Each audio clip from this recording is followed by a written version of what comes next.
Hello, you beautiful soul. Welcome to the Mystic Visionary Podcast. This is your host, Thea, and I'm getting ready to pick a word today. And if you don't know what that's about, you can go back to episode 1 and it'll explain the whole thing, or you can go to the link in the show notes. All right, here we go. I'm picking a word, reaching in my box, and I'm picking one, and here it is. The word for this week is happy. All right, that is an awesome word. Happy. All right, I'm going to go meditate on happy and see what that means in the new paradigm. I'll be back. All right, I'm back. That was a great meditation, but it also is this amazing synchronicity. Let me say, yesterday we were at Crater Lake in Oregon, which is an amazing spot. And we were driving around the lake and we stopped in this grove of trees to eat our breakfast at this picnic table. So I was sitting there, we were eating our breakfast in these beautiful, majestic, giant, tall Douglas firs and pine trees. And the smell was just really great. And I just love trees anyway. Anyway, we got up and walked around and I found myself, Larry went to walk the dog and I was just wandering. And then I realized I was standing in a circle of these trees. So I just stood there in the circle of that and just like took in the energy of those trees. And it just was so amazing. Well, suddenly this thought came to me, and it was about some family I was thinking about, and especially a couple of young people that are in our family, and how they're so troubled and they have so many issues and things just don't ever seem to go right, and how they use drugs and alcohol to kind of compensate for that. And I mean, I understood it, but I was just feeling sad. And I realized, they were never taught how to be happy. And I thought about that, and I thought, what if we were to teach our kids how to be happy? And they were, I realized that they had been in struggle and trying to just make it, and not good family situations for a long time, where they didn't know how to look for the happiness inside themselves. So they looked outside themselves and saw it as impossible to achieve. So they turned to things to numb themselves. So as I stood there in that circle of trees, I was like, I want to go home and do a podcast about this. And then I just sort of kind of laughed, and I'm like, well, no, I'm doing my podcast on words people wrote. So Larry came over with the dog, and I told him about it, and he says, well, just make one. You can do that. And anyway, I kind of forgot about it until this morning when I drew my word, and the word is happy. So I feel like that is a huge synchronicity. It was the universe, source, the law of attraction, giving me my wish that I can talk about that today. So that's what I'm going to do. I'm excited. And I went into meditation, and it's like all these ideas came to me. So the biggest idea that came to me was how in the old paradigm that we are in the pursuit of happiness. I mean, that's in our Constitution or our Bill of Rights. We're in the pursuit of happiness. I believe that is what gives us this external focus, that if we are seeking happiness, then and we're in pursuit of happiness, that things outside of us will give us that happiness. Not that that's what they meant when they wrote it, but I think that's what's evolved over time in the current paradigm. And I was thinking also, it came to me as my memory of when I finished writing my first book, Becoming Zia. And it had been a challenge for me, and something I'd wanted my entire life, to write a book and publish a book. And I self-published it. And I remember when I got the copy, or the draft copy, or the proof copy from to look at, when it came in the mail, and I opened it and held that in my hand, and here was this book that I had written, and that exhilaration and that feeling of like accomplishment. And I was like, wow, this is something I wanted my entire life, and it's right here, and I'm holding it. And I felt so good. And I was happy, I was exhilarated, all those things I just said. But then it only lasted like a week. And not to diminish my, the effort and the accomplishment, but I realized that writing the book and doing that aspect of it was way more enjoyable to me, and feeling of accomplishment of just doing it than it was holding it. And that was a big moment for me to understand how happiness outside of ourselves is fleeting. And so that's when I was wanting to talk about this, I realized that is the contrast between the old paradigm and the new paradigm. In the old paradigm, we're in pursuit of happiness. In the new paradigm, we embrace happiness. And we have this flow of it from inside ourselves. We are in touch with the feeling of happiness, the idea of happiness, the sensation of happiness. And that's where I think we need to investigate more. It's like, I'm going to talk about the Heart Archetype Quiz that I have. There's a link to it below. It answers the question, are you listening to the call of your heart? And you answer these 7 questions, and it'll tell you what your heart archetype is and what might be blocking you from, listening to the call of your heart. I believe that we all have that call within us, and that call of our heart is what brings us joy, is what brings us happiness. And we are not allowed in the old paradigm to really pursue that or to even understand that. Another thing that came to me while I was meditating was that how people are asked, I hear this all the time, when people have a baby or they're pregnant, they're like, what do you want, a boy or girl? And they're like, oh, I just want a healthy baby. And then as the kids get older, well, what's your kid doing? Where are they going to college? What are they doing? It's like, well, I just want them to be happy. Whatever they're doing, I just want them to be happy. But I realize, when have we taught our kids what happiness looks like to them? And we've always had this carrot dangling in front of them. You have to finish high school, then you go to college, then you get your degree, then you get a job, then you get married and have a family, and then you save money and get a, whatever, go on vacations, take, a trip, buy a better car. There's all these things that drive us to like, this is what a happy life looks like, when those are all externally driven. When the truth in the new paradigm is all that stuff is just outside and doesn't matter. It's like extraneous. What really matters is closing your eyes, looking within, and discovering what brings you joy and happiness, what lights you up, what makes you feel alive, what makes you want to get up in the morning and live your life and express yourself, this unfolding of your soul. That's what real happiness is. And how do we teach that to our kids? How do we teach that to ourselves? And first of all, we have to stop looking at the old paradigm and start imagining this new place, this new world where we are allowed to look within and take the time it takes to investigate that. I think that a lot of people think that's selfish, that, you're going to stop doing things, or you're going to not go do this pursuit of happiness outside yourself, and you're going to take this quiet time and reflect inside yourself. It's like the whole Walden Pond.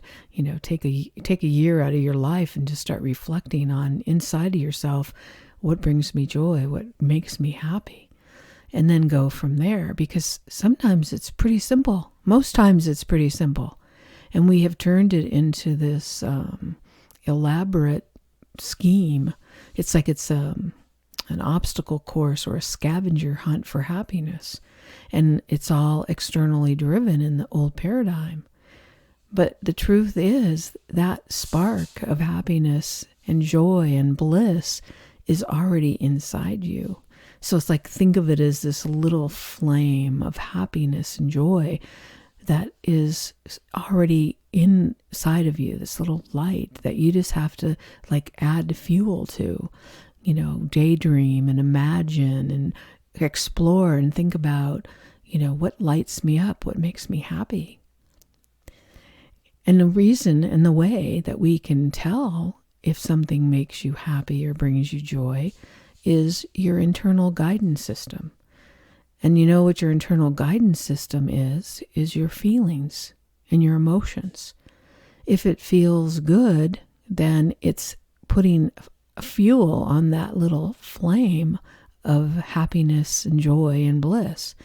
If it's making you feel bad, it's like dumping water on that, or stomping it out. Those feelings, there's a wide range of those feelings, good feelings and bad feelings. But those feelings are just as simple as, does it feel good or does it feel bad? And if it feels good, explore that. Why does it feel good? What would that look like in my life if I had that feeling every day? And what do I really want to do? What lights me up? And taking the time to do that is the most important time you'll ever take. In the old paradigm, we're taught, to have your to-do list and your tasks that you have to do. Larry calls it the have-to master and the judge. You have this have-to masters, like you have to do this, you have to do this, you have to do that. And then if you don't do it, we have this judge. It's like, well, you didn't do that, but you should have done that. And we live by that have-to master and judge. Well, that is put on us by our culture, by our society, by our families, by our programming. That is completely the old paradigm, this three-dimensional world that we have embraced as reality, when in truth, it's so much bigger than that, and that there's this essence of happiness, or the feelings of joy and bliss that reside inside, away from that have-to master and that judge, where you can say, I'm going to take the time to explore what brings me joy and happiness. What really matters to me? What are the things that are really important to me? What are the things that light me up? That's one of the things about this podcast. I gave these little slips of paper to all these several people that I love and care about from all different ranges, young people, older people, spiritual people, non-spiritual people. And I got these, I had them sent back to me, and it was anonymous. I made sure that I didn't know who was who, and I put them in this box. So I drew happy out of this box. And somebody is saying that happy is one of their top 10 important words. But then I wonder if this person has ever really been taught what happiness or being happy really means to them. And do they understand that happiness comes from within and not from obtaining, not from acquiring, not from achieving? And there's nothing wrong with achieving and all those things if you're doing it from this place of internal desire and drive, this internal idea of, I love doing this and I'm going to do it no matter what. I feel excited. I feel good. I feel like I could do this all day and I never get tired of it. Or it brings me joy and lights me up. And so then if success comes to that, rightly so.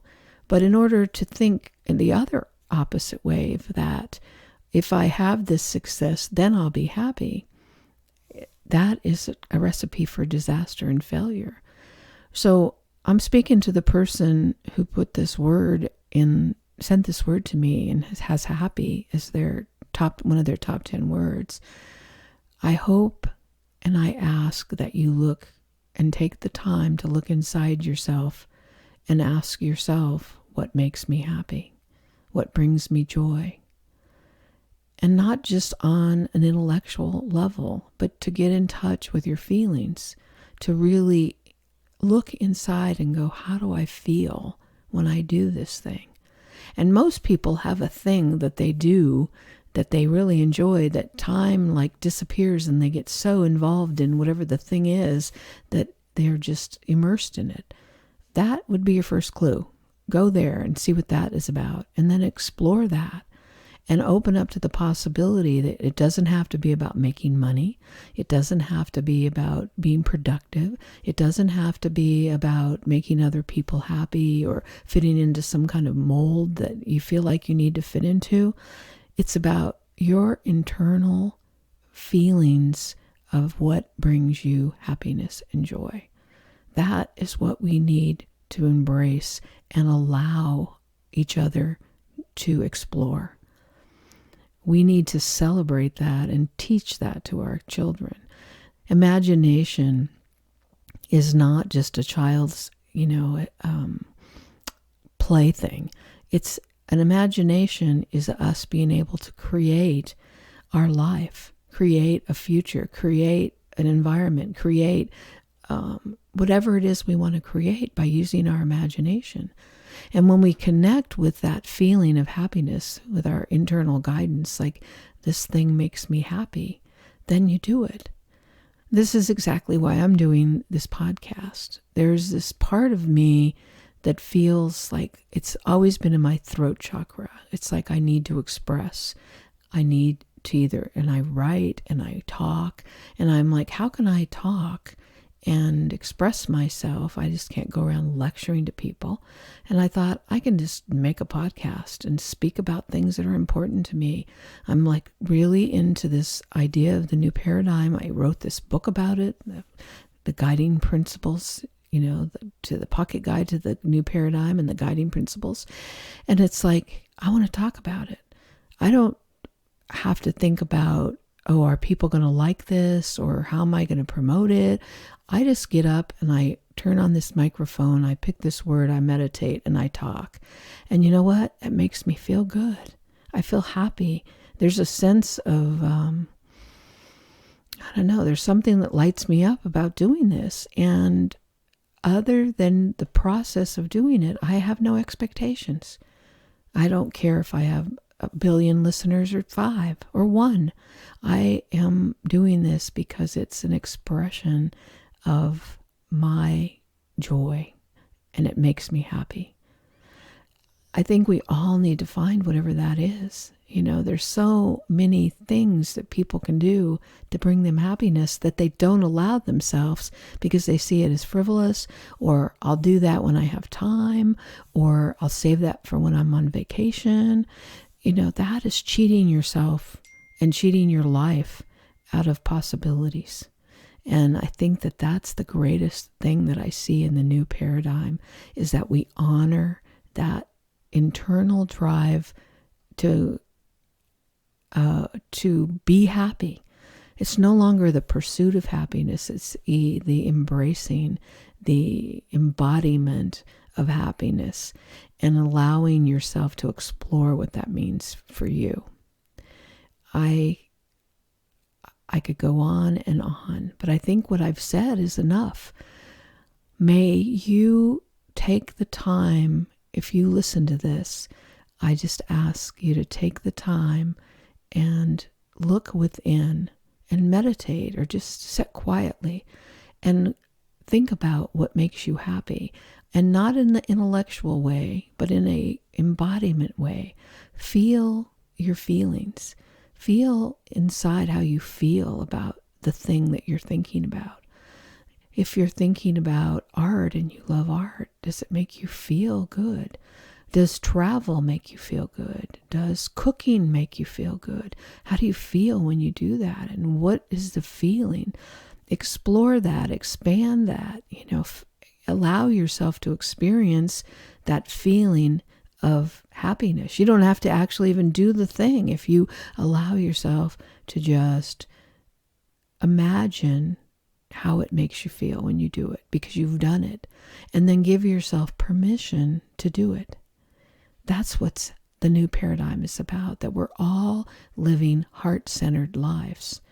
And believe it or not, there are people who want to do things that you don't want to do, but they love doing it. I was thinking about a woman that I met who was helping a disabled person, and she was taking her on a wheelchair and taking her someplace, it was a art exhibit. And the woman was just so enjoying this art exhibit, but she hadn't been able to do anything unless she had this help, somebody helping her. And this woman who was pushing her in the wheelchair and taking her and getting her in the car, doing all the work of taking her, she was like, I love doing this. I love being able to provide this experience for somebody else that makes me feel alive. Well, thankfully, there are people like that. There are people who want to be nurses and doctors, and people who want to build things, and people who want to write, and people who want to design and develop and do scientific research. There's something in every person that brings them that kind of joy. And if we could live in a new paradigm where everybody is in touch with that, and they're doing this thing that brings them passion, and the energy is just risen up high, imagine our world.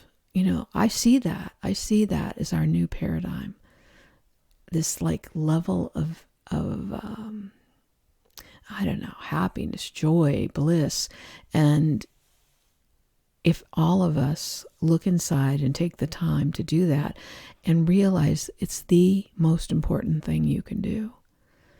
We have a limited time on this planet. We have a limited time to have this human experience. And this human experience is meant to be blissful.